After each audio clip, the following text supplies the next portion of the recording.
Roll 'em. Okay. Questions, comments, first of all, from the assembled group here.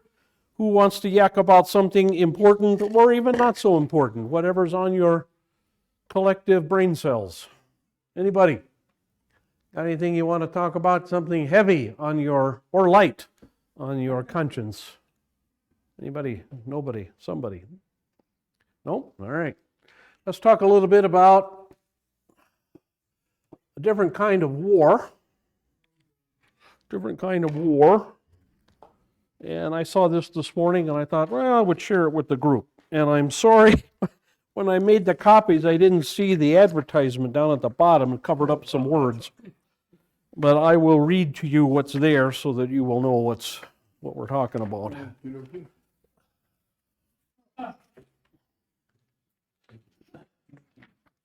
First slide is something else. Yeah. So this doctor, okay, is on trial.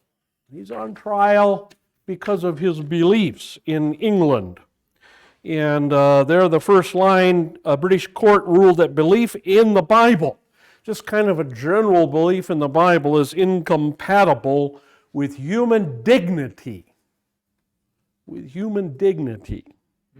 Case involving Dr. David Macareth, a devout Christian, National Health Service, 26 years. Go down where it says a court's ruling. There are a little bit of that sentences that are blocked by that ad. Let me read that to you, okay?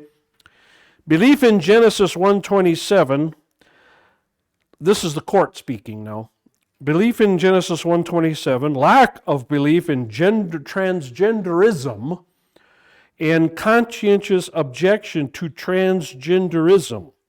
So what they're attacking is his conscientious objection to transgenderism, in our judgment, are incompatible with human dignity and conflict, and here's the covered up part, the fundamental rights of others.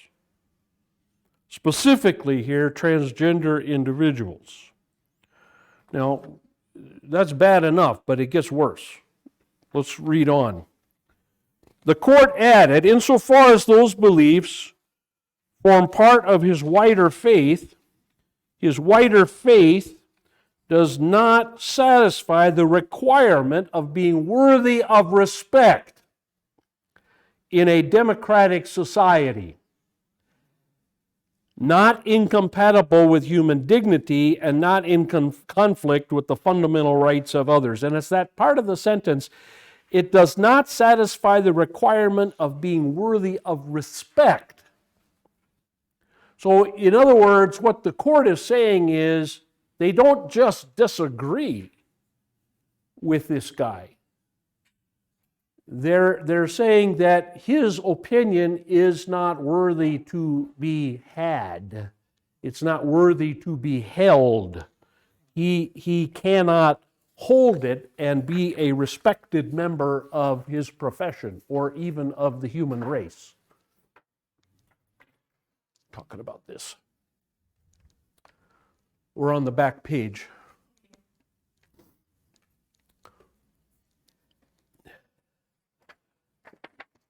We'll go on. The Telegraph reported that Macareth said he was removed from his job with the Department of Work and Pensions in late June after his boss interrogated him about his personal religious convictions. Macareth told the court in July that his line manager had asked him, if you have a man 6 foot tall with a beard who says he wants to be addressed as she and Mrs., would you do that? Macareth said that because of his religious beliefs, he could not, and his job was therefore terminated. CBN reported the Macareth's attorney, Michael Phillips, told the court his belief in the truth of the Bible, in particular the truth of Genesis 1:27, which reads, God created man in his own image, the image of God he created him, male and female he created him. It follows, the attorney goes on, it follows that every person is created by God as either male or female. A person cannot change his sex or gender at will. Any attempt or pretense of doing so is pointless, self-destructive, and sinful. Mackerith had told the court that the idea of transgenderism is, and this is the doctor speaking, a rebellion against God, which is pointless and sinful. I am, of course, aware that there are men and women who believe they have been trapped in the wrong body, and I do not question the sincerity of their convictions. A small number of such people have always existed. Up until recently, such a belief was considered by medics to be delusional and a symptom of medical disorder. It is only recently that transgenderism has been recognized as normal and such delusional beliefs accepted at face value. What is responsible for that change is political pressure, not scientific evidence. Okay. So,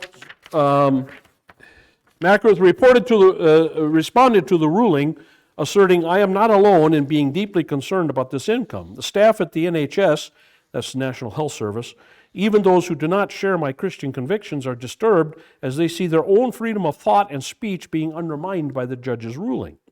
No doctor or researcher or philosopher can demonstrate or prove that a person can change sex. Without intellectual and moral integrity, medicine cannot function, and my 30 years as a doctor are now considered irrelevant compared to the risk that someone else might be offended. Andrea Williams from Christian Concern told Premier that ruling was a crushing of Christian beliefs. Dr. Mackerith, for almost 30 years, has been working. He loves his patients, treats all patients, and gentle. He would have called a person by their chosen name. What he couldn't do was put on a form that a biological man was a biological woman, or a biological woman was a man. Mackerith said he will appeal the ruling, stating, I believe I have to appeal in order to fight for the freedom of Christians and any other NHS member of staff to speak the truth. If they cannot, then freedom of speech has died in this country, with serious ramifications to the practice of medicine in the United Kingdom. This is obviously quite shocking. It's not shocking that a court or a government service would disagree with a person who holds a biblical belief. That is not shocking at all. We're used to that. That's part and parcel now with our society. What's shocking is that a government court has not only declared this bad, not only declared it wrong or maybe even illegal, but that it's not even worthy of consideration. It's not even worthy of respect. It's not worthy to be held. If you hold that possession, you are not worthy. You are not a worthy human being. So, I mean, that's how far this court ruling has gone. Tony. Yeah. My question, I guess, being is genetically, when they do a genetic test on this person that's supposedly male or female. Well, yeah, then it is, of course, there's either two. Male or female. Right. And if it's different than what they are or Right. claim to be, well, then they are what their genes say they are. Right, and this is Dr. Mackerith's point, that scientifically speaking, you either have an X and a Y chromosome, or you have two X's. Right. If you have two X's, you're female. If you have an X and a Y, you're male. And everybody has either one or the other, with a very few, very rare situation where, I don't know, you have, I don't know what the genetics of it are, but you have people who are hermaphrodites, who are born with both sets of genitals. I'm not sure what their genetics is. I tell you the truth, I haven't researched that. But again, that's hermaphrodites are incredibly rare. I mean, we're talking, a sliver of a percentage in the entire population of the world. But I would guess that even in that case, you can't have three. I don't know. I'll have to look that up. But the point being that in the vast majority of cases, you're right. If that man who wants to be called Mrs. does a blood test, the blood test is going to tell the scientist or the doctor that he is male. That's what the blood test is going to say. That's what his DNA is going to say, that he's male. And no one can change that. You can't take a pill, and even men who become women, take the surgery and all that, and take drugs to put down their testosterone and whatever. Even after all of that, their DNA is still their DNA, and they're still either two X's or an X and a Y. Okay, so there's no medically known, scientific known way in which that is possible to do. To change you would have to change every cell in your body. Every cell in your body would have to change from two X's to an X and a Y, or from an X and a Y to two X's. And there's no medically proven way. Nobody I don't think has even attempted such a thing. I don't see how they would even go about it. So this is what the guy is saying, and he says, hey, this just matches what I believe that the Bible teaches in Genesis chapter 1. Male and female, he created them. That's the way it is. I believe that the courts would even take up such an issue.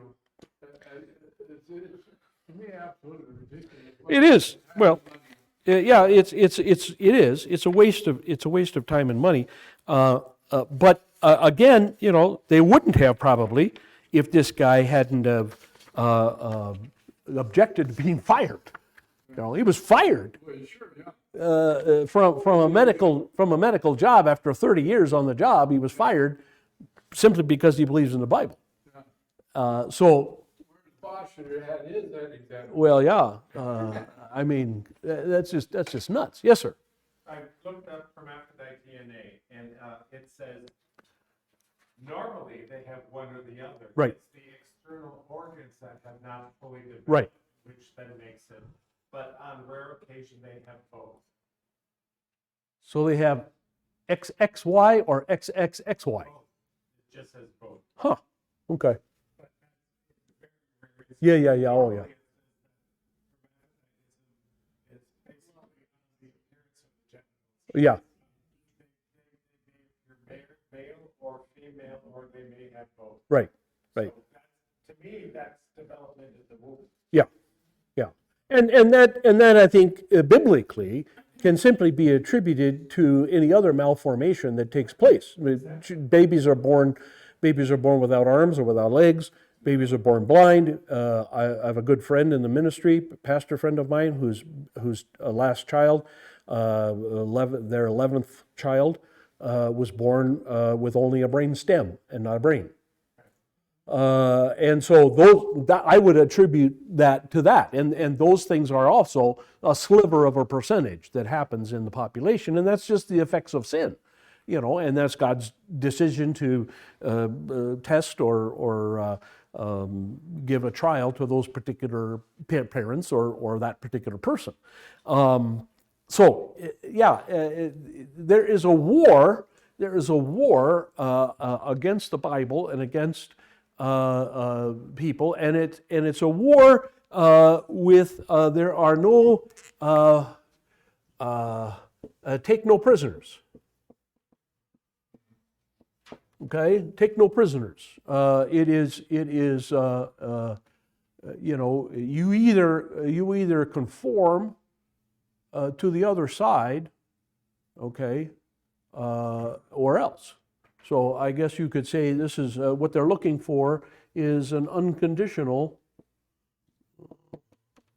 surrender. That's what they want, and that's what it's like Russia. Russia wants Ukraine to declare itself neutral for all time, and that's fine. I mean, Switzerland has done that, except in this case with Ukraine. Sweden has done that way back in their history. They didn't take a stand in World War I or World War II or any other wars for that matter. And that's what Russia wants Ukraine to do, and that's fine if that's what those people want to do. And if that's not what they want to do, then Russia's got no right to force them to. But that's what they're saying. We're not going to stop our invasion until you agree to that. That's unconditional. Okay. You have to surrender. You have to surrender your rights. You have to surrender your sovereignty. Otherwise, we'll keep going. Okay? Unconditional surrender. Okay? You're not going to get any favors from us. And it's the same with the unchristians, the unbelievers out there, the pagans, whatever you want to call them. Okay? They look upon Christianity, they look upon the Bible as this guy says, as incompatible with human dignity. And remember that whatever happens in the United Kingdom, whatever happens in Great Britain, whatever happens in Canada, eventually happens here. Eventually. Sometimes very quickly, sometimes after a long time. But eventually, what happens in those two countries usually happens here. It's already happened. This has already happened in Canada.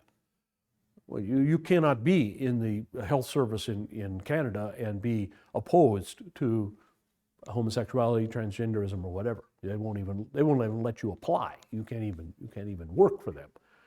But it was bound to come eventually to Great Britain, and it now has. And depends on what happens, of course, with the appeal. Their appeal process is somewhat like ours, but a lot quicker.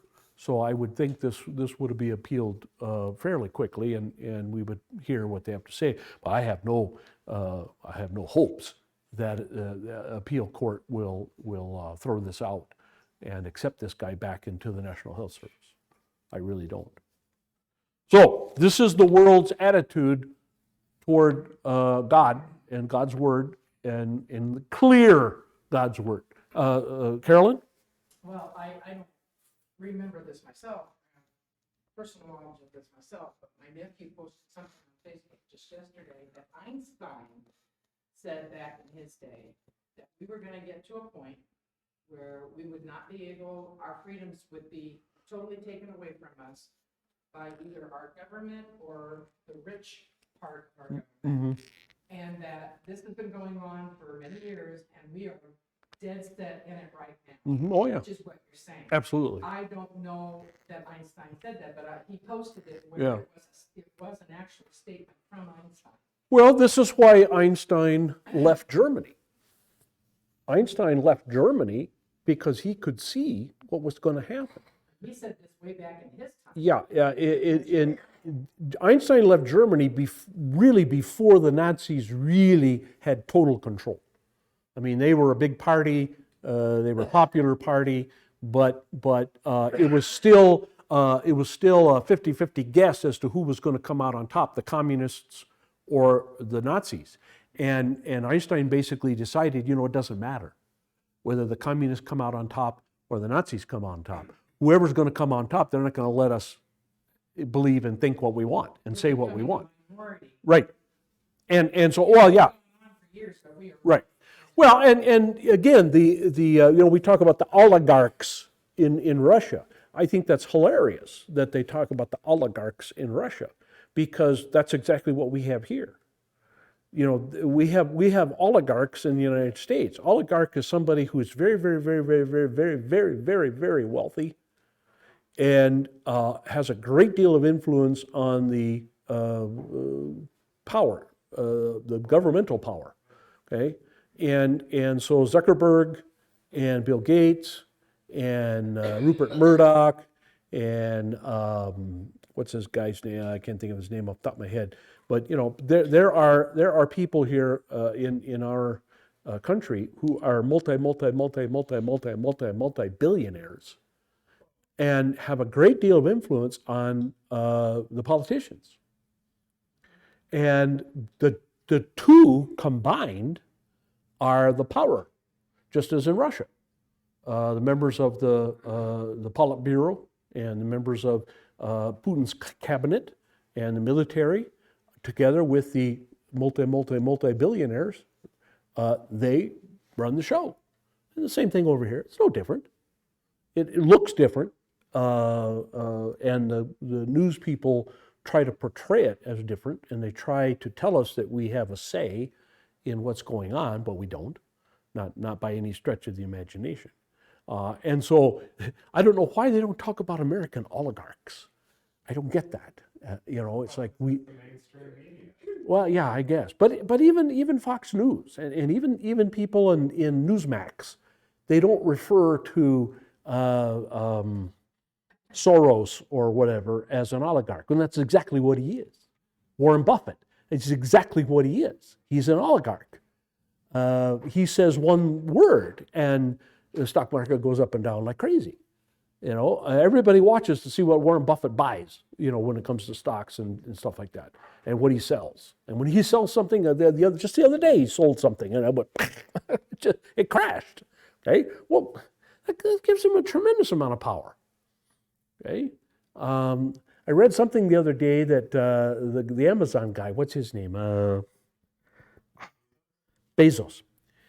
Bezos, when they had that big crash last week, this was last week, they had one this week too, I know, but last week they had one, went 800 points down or something, Dow Jones went 800 points down. Somebody said this guy lost $1.8 billion an hour.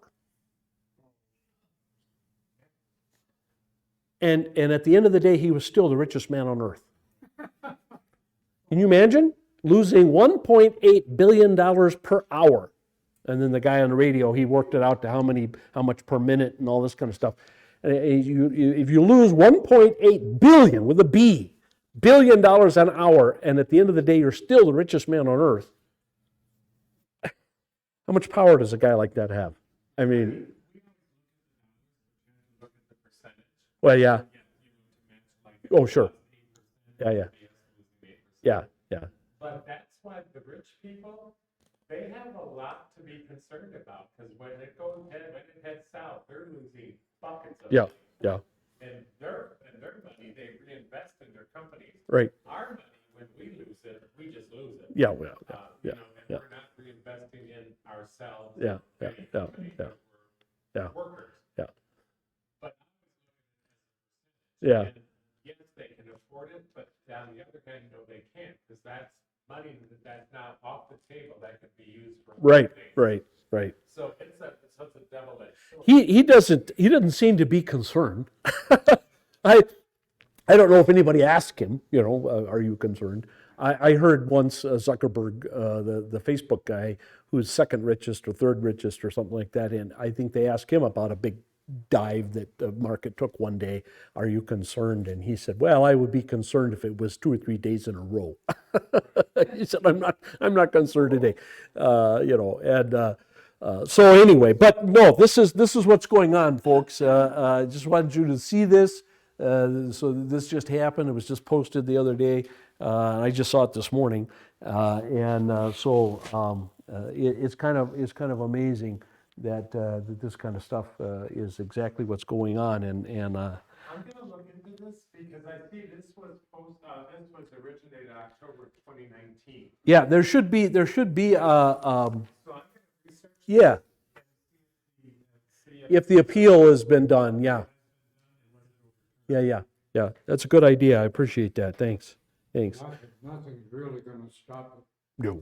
It's gonna stop. Well, God has a way of stopping it if He wants to.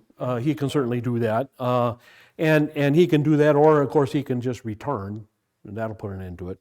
But we don't know which is going to be. Anything else before we go back to Romans? Yes, sir.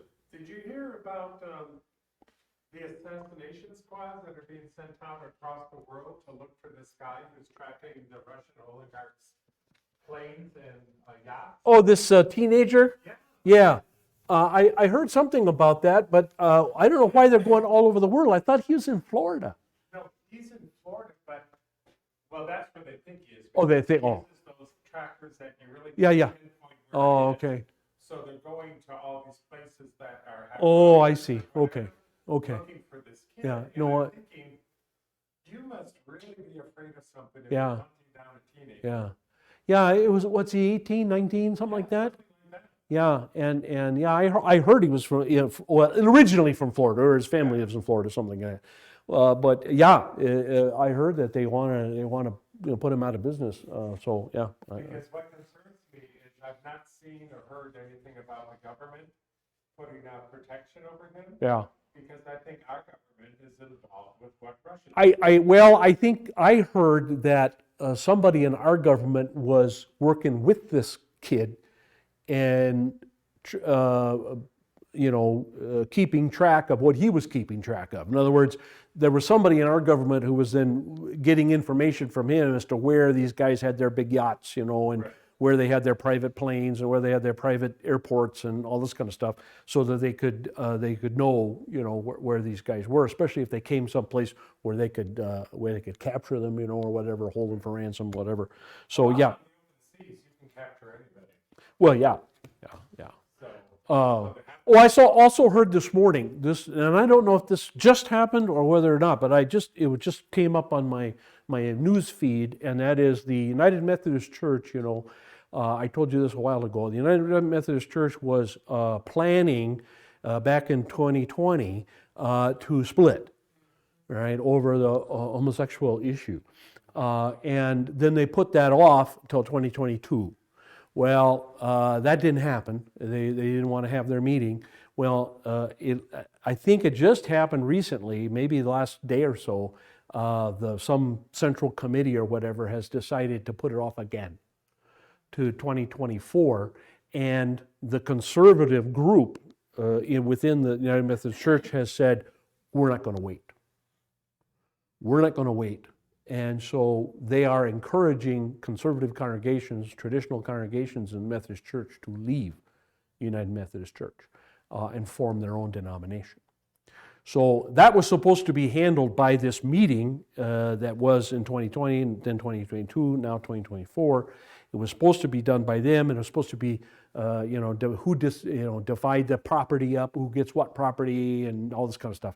But now it looks like if what happens, I think is what's going to happen, is the conservatives are just going to say, forget it. You guys are just going to put this off and put this off and put this off and put this off, and we're not hanging around. We're gonna split and do our own thing. And I don't know what they're going to call themselves yet. Or anything like that, but sounds like it's going to take place sooner rather than later. So there's a whole entire denomination, second largest or third largest in the United States, a Christian denomination that's going to split. And from the figures that I look at, it's going to be pretty 50-50. I mean, it's not a small minority that are going to break off. It's about 50% of their membership. So, all right, Romans.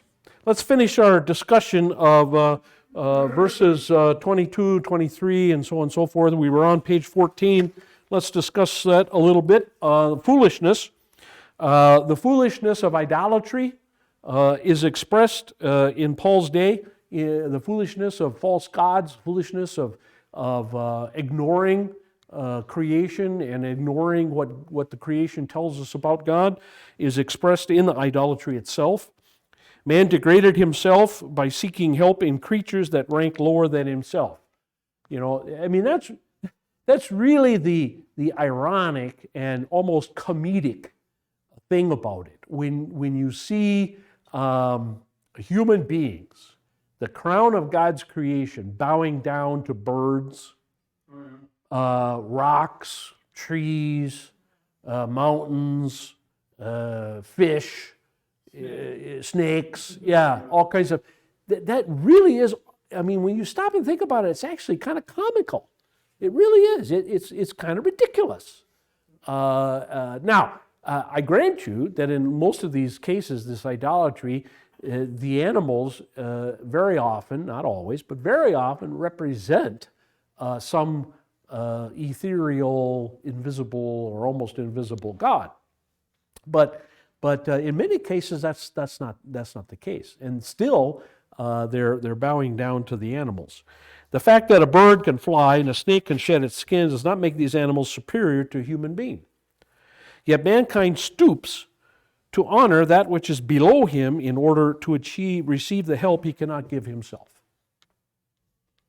And especially, this is especially true when you think about statues of Zeus, or a wooden totem pole, or something like that. I mean, do they really expect these statues to listen and respond? I guess they do, but they never have. And that's the other thing. these people do these things. They make these sacrifices to these animals or volcanoes or whatever, and very often what they want does not happen, and yet they keep going back time and time and time and time and time and time again, and that's all kind of ridiculous, really. You stop and think about it. We think that modern man has outgrown idolatry. We fool ourselves. The whole advertising business of modern times is built upon the principle of seeking comfort and security in that which is lower than we ourselves.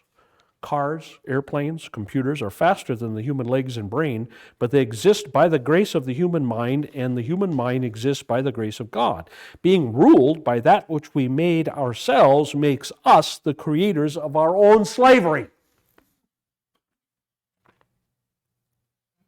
So when we bow down and listen to artificial intelligence, which is created by human brain, we are becoming slaves to machines. And willingly so. Willingly so.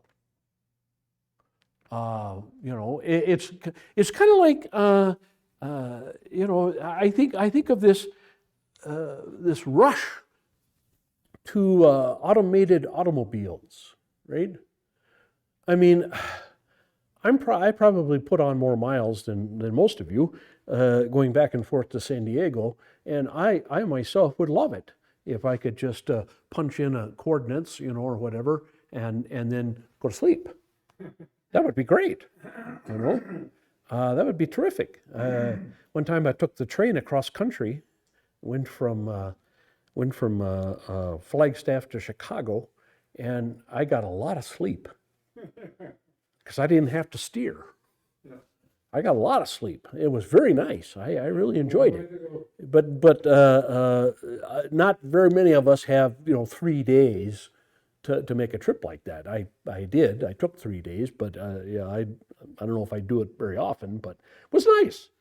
But this rush to put your life in the hands of machines is kind of crazy when you stop to think about it. It really kind of is. And we do it with computers. We're doing it now with cars. We do it with airplanes.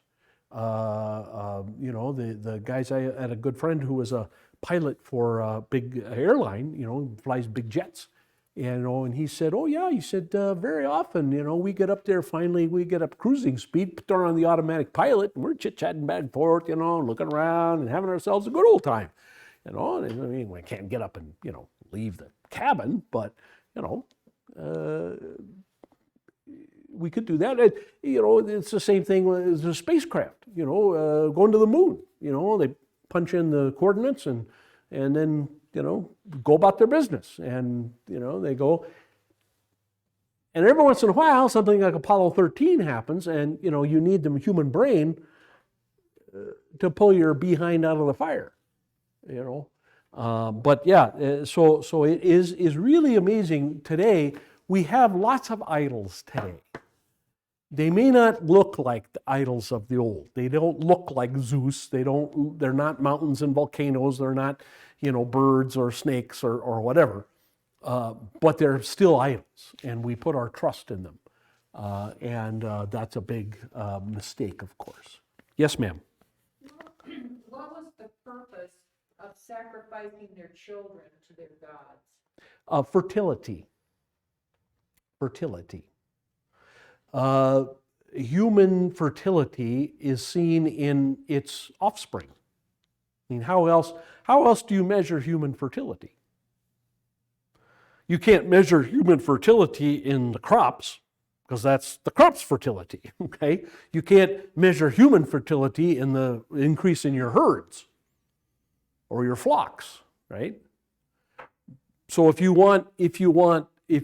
your idea is sacrificing fertility to the gods increases that fertility. In other words, if you have 10 sheep and you want 20 sheep, you give one of the 10 to God, to your God. And then God will see to it that you get 20 sheep. That's the idea, see. And so if you have 10 cows and you want 20 cows, you sacrifice a cow to the cow god or whatever. And then the cow god sees to it that you have more cows. And the idea is that you want lots of population. In the old days, people needed lots of population. You had to have lots of population to work the farms. You had to have lots of population to work the factories. You had to have lots of population to be in the army, and so on and so forth. A nation was measured. Its importance, its power, its influence in the world was measured by its population. That's how a nation was measured, how many people it had. So if you were a nation and you had 10,000 people and you wanted 20,000 people, you took 1,000 of your children and sacrificed them to the fertility god. And then you would hope that the fertility god then would make all your women even more fertile, to make up the difference. And then some. That's the idea. That's the idea. All religions in the past, all religions, 100%, without exception, all religions in the past began as fertility religions. All of them. Doesn't matter, we're talking Egypt or Greece or China or India or Rome or whatever. All religions realized, all people realized the importance of increase. Increase in people, increase in flocks and herds, increase in crops, increase in, you name it, in fruit, whatever. They all realize they got to have more. And well, our human desire is, of course, for more. And so all religions began as fertility religions. That's why most of the religions, by the time you get to the days of the apostles or Jesus and all that, most of the religions of those days, a big part of those religions was the temple prostitutes. And in the days of the prophets, the sexual orgies that happened around those false gods. That's why. That's why temple prostitutes were such a big deal. That's why the sexual orgies on the high places in Israel were such a big deal. That was what was going on. That was what the thinking was. Okay, we want more crops. We want more children. We want more cattle. We want more sheep. We want more whatever we want. More grapes. Whatever we want. We want more. And so the way to do that is to have indiscriminate sexual relations, especially with priestesses or whatever at the temple, or sometimes very much both, sacrifice children to the fire, for example, or something. Okay, that's why those religions are the way they are. Most of the things that have to do with those false religions of the past have to do, therefore, with procreation. I think I told you once, I did a handout once on it, about Valentine's Day. Why Valentine's Day is associated with the color red and hearts. Do you remember that? Anybody remember that? Yeah. The heart was taken out of a dog. Okay, well, not always a dog, sometimes another creature, but very often a dog, or a wolf or something like that. And the animal then the skin of the animal was cut in strips, and the ends of the strips were dipped in the blood, red, the blood, and young men, went through the Latin community, the Roman community, and looking for good-looking women, or any women, and slapping them on the rear end, and that would be then their mate for the day. And they would take that woman home and have relations with that woman, and hopefully then there would be a big population boom. When was this? This was in the days before the Roman Republic. So a couple hundred years, about 400 or 500 years before Christ, in Italy and in Rome. And it was called Lupercanium Lupercanium means of the wolf, because remember that in Roman mythology, Romulus and Remus were nurtured and nursed by a wolf, a she-wolf. And so Lupercalia, or the obsession with wolves, was a big deal with Rome. And Remus, of course, killed Romulus, and that's why the city was named Rome, not Rheims. The Rheman Empire. This just doesn't sound right, the Rheman Empire, But anyway, Remus died. Remus lost that fight, and so Romulus then, with his brother in the middle, and using some of the blood from his brother, then took a plow and plowed a circle around his brother. And that became the center of Rome. You guys didn't read the Aeneid? No, didn't read the Aeneid? I thought everybody knew I thought everybody knew that story. Okay. Well, anyway, that's Roman mythology, and so a wolf or anything like that, dog, wolf, whatever, very, very, very, very important to Romans, and so that's why they would sacrifice a dog or a wolf, and its heart then would be red to see what's going to happen the next year, and then blood would then be again slapped on these women, have relations with the women, have lots of babies. And then of course later on, when Christianity came and Valentinus was his name, who was a priest, Valentinus was marrying Roman soldiers, Christian marriage, and the emperor found out about it. He didn't want his soldiers married. He said, unmarried soldiers are much better fighters than married soldiers. Married soldiers are worried about getting home to their wives. Unmarried soldiers, they're not. Well, that's not necessarily true. Unmarried soldiers want to live too. But anyway, that's what the emperor thought. And so he put Valentinus in jail because Valentinus was doing these weddings, and he had forbidden weddings. And Valentinus was in jail, and he fell in love with his jailer's daughter and wrote her a valentine. I love you. And then he was taken out and beheaded. You remember that part, yeah. Both part.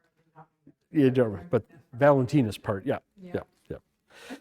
Okay, so Paul's comments here about the foolishness of idolatry is borne out both throughout history and, of course, today. There's no difference.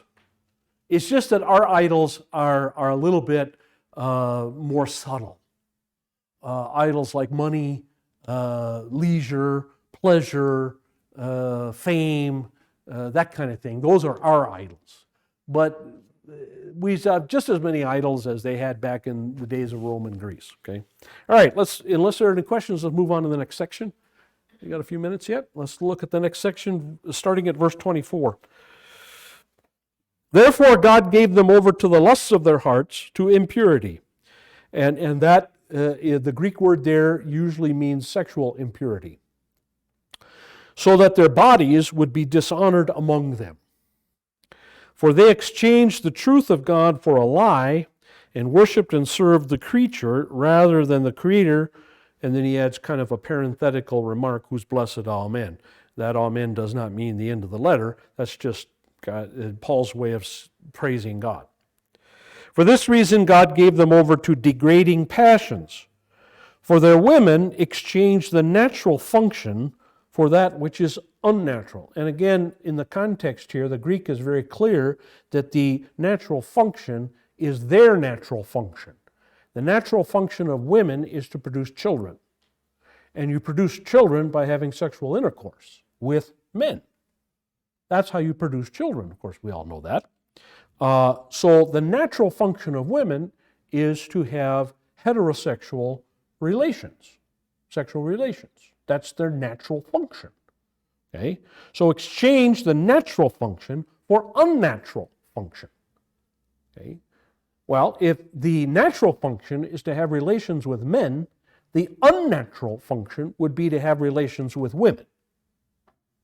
Sexual relations with women, or I suppose you could say animals too, for that matter. And in the same way, also the men. Same thing here. Abandon the natural function. What's the natural function of men? The natural function of men is to procreate. The natural function of men, the way God created us, is to copulate with females and therefore produce children. That's our natural function. Okay, that's what the Greek is talking about here, very clearly. There's no question whatsoever. Anybody that would question this doesn't know anything about the biblical languages and doesn't know anything about grammar. Okay? So the natural function, abandoned the natural function of the woman and burned in their desire toward one another. Natural function of the woman, that is, natural function of going into the woman, and burned in desire toward one another, that is, toward another man. And then just so that we don't misunderstand what Paul's talking about, Paul then becomes very blunt. And he says, men with men committing indecent acts. And the word indecent acts is very clear here again in the Greek. This is sodomy. This is pederasty. I had an interesting question about this just the other day. A guy wrote in and he said, okay, I know that God punished Sodom and Gomorrah. And I know the sin of Sodom was sodomy. He said, but I don't know what is Gomorrah.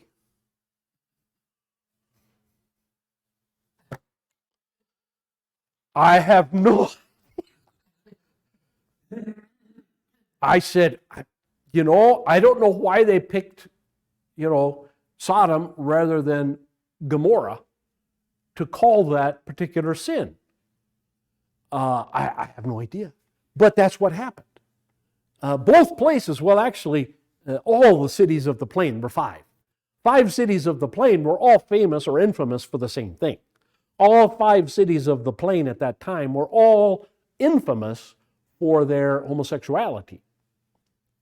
But for some reason, the names of the other 4 cities have never attracted themselves to that particular idea.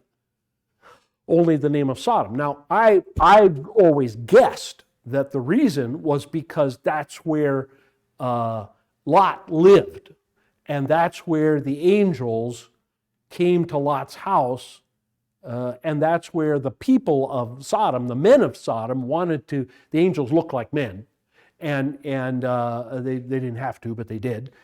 Anyway, the people of the men of Sodom came to Lot's house and demanded to have sexual relations with the men they thought were men, which were angels. And that's where Lot then said, no, I'll give you my daughters. And the angels stepped in and said, no, that's not a good idea either. And then, of course, took Lot and his daughters and his wife away. And, of course, the wife then turned to pillar stone and that all thing. So my guess is that it became called in the Bible sodomy, and it became called that by other cultures because that was kind of the scene of the crime, so to speak. That was where the story really kind of got sordid and ugly. But so was there a particular sin connected to Gomorrah that we would call Gomorrah? I don't think so, but I don't know. Yeah. Or a result of sin, gonorrhea. Yeah, I guess. I don't know if gonorrhea has a connection to Gomorrah or not. It might. That's a good thought, but I don't know. So in any cases, Paul is saying it's very clear what Paul's talking about here. The people who would say that the Bible doesn't say anything against homosexuality. Well, what do you call this verse? I mean, folks, abandon natural function, and really a better translation would be with women, or even better would be into women, and burned in desire toward one another, that is, other men. And then, of course, then he comes right out and says, men with men, committing indecent acts or unnatural acts. okay, and receiving in their own persons the due penalty of their error. Pederasty and sodomy was very often against the law in ancient cultures because it produced various illnesses. And not necessarily always things like syphilis or gonorrhea, but sometimes if it was widespread enough, just a real lethargy in the society.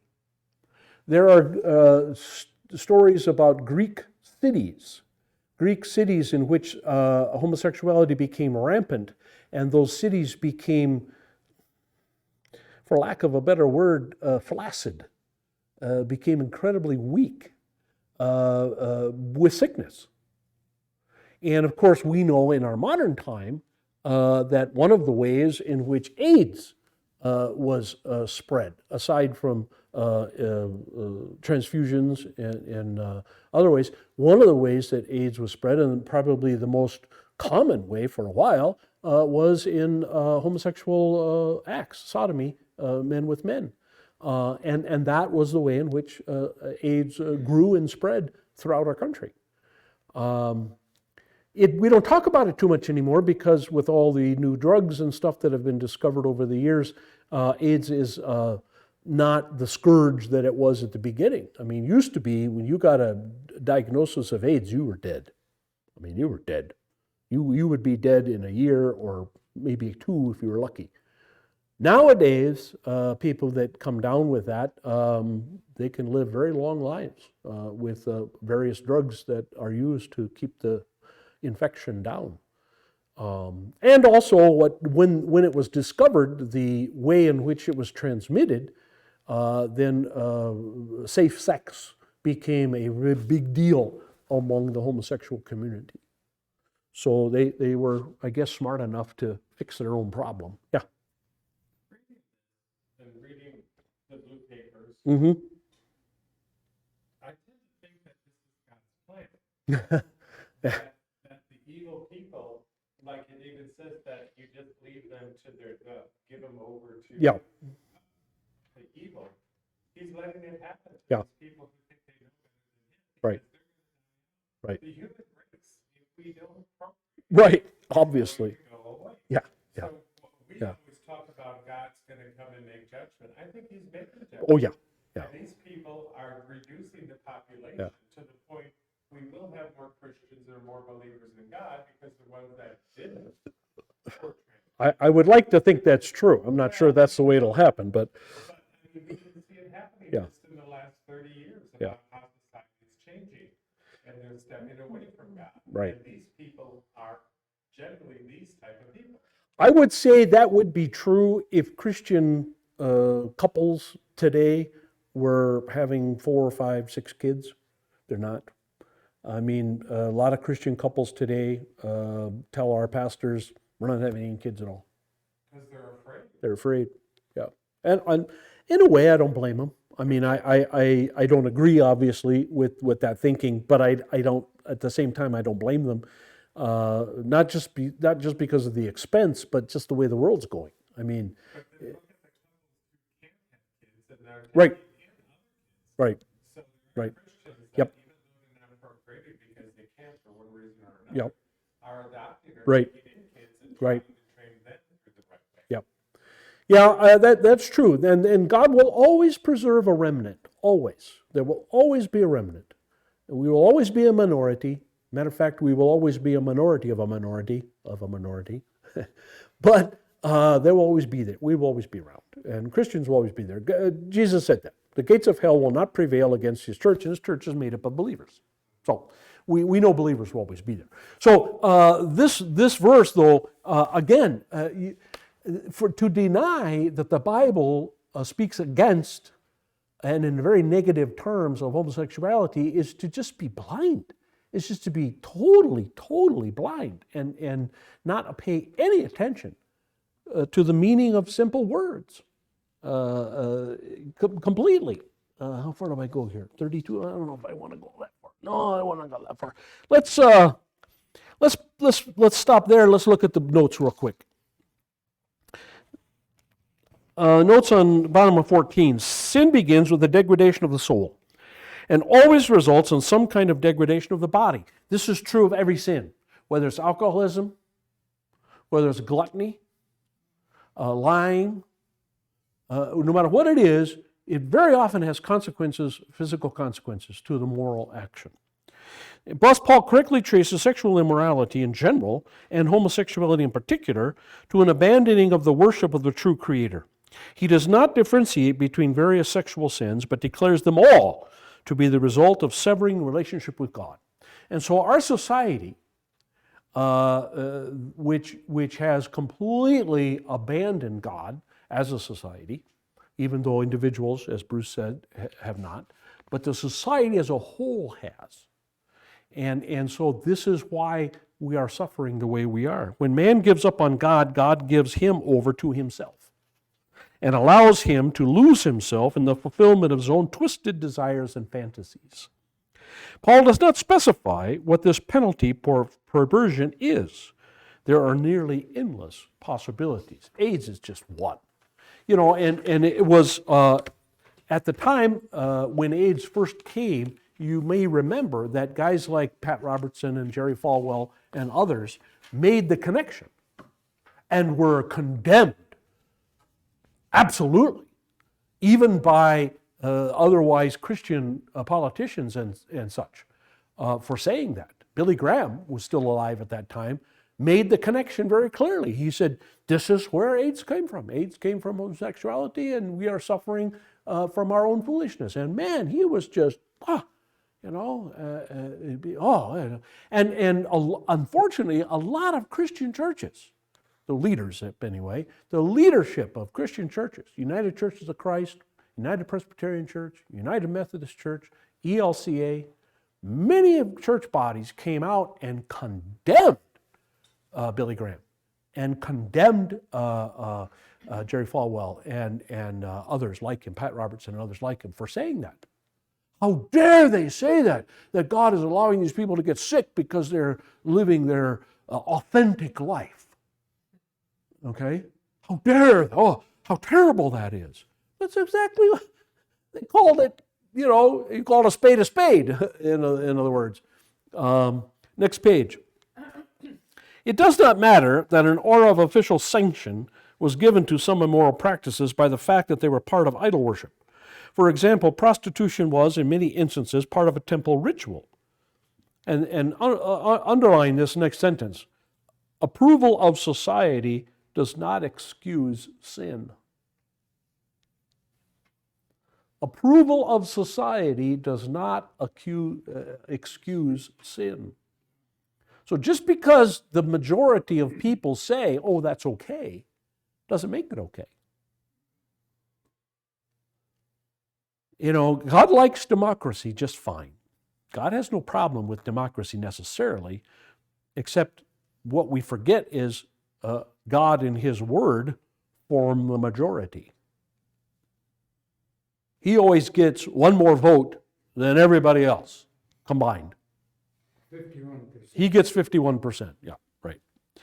Sexual sin is not the only form of sin that comes from abandoning the one true God. There are other sins that cause even greater harm to our status as human beings that we commit with our bodies. Paul mentions several dispositions of a corrupt mind: evil, greed, depravity. Well, those are the next verses, which we haven't got to yet.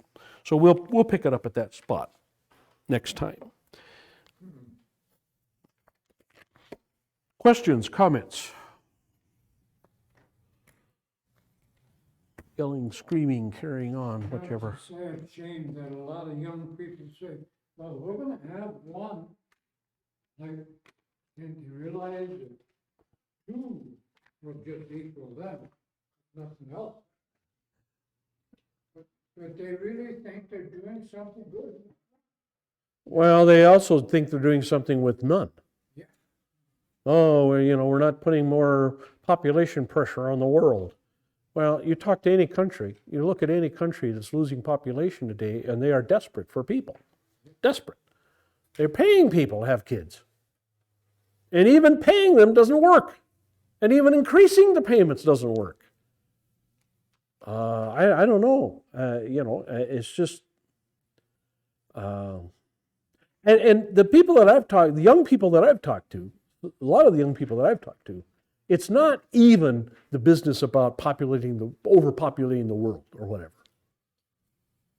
I mean, they'll say that to start with, but then when you really get poking at them, it's pretty, man, kids are a pain in the butt.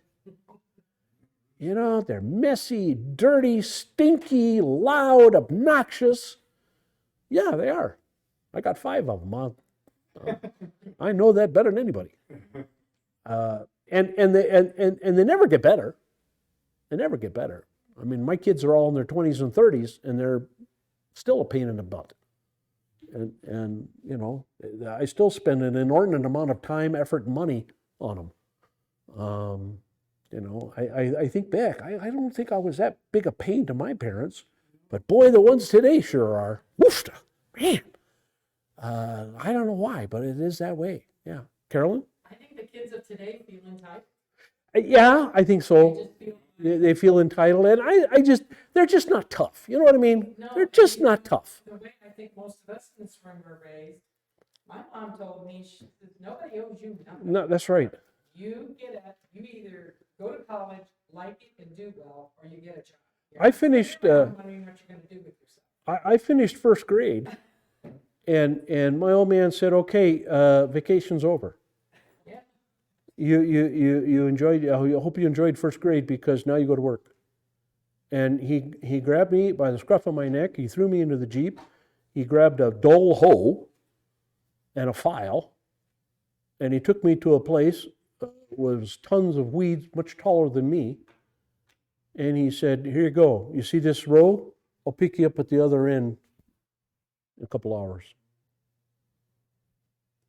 And that's the way it was every summer for the rest of my life until I went away to college. And even then, when I came home from college, you know, I got maybe one morning to sleep in, and then, you know. Hey! What do you know? What do you think this is?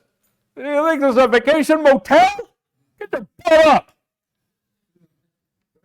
Yeah. All right, let's close. May the grace of our Lord and Savior Jesus Christ, the love of God the Father, and the fellowship of the Holy Spirit be and abide with us all. Amen. Father, we arrested today for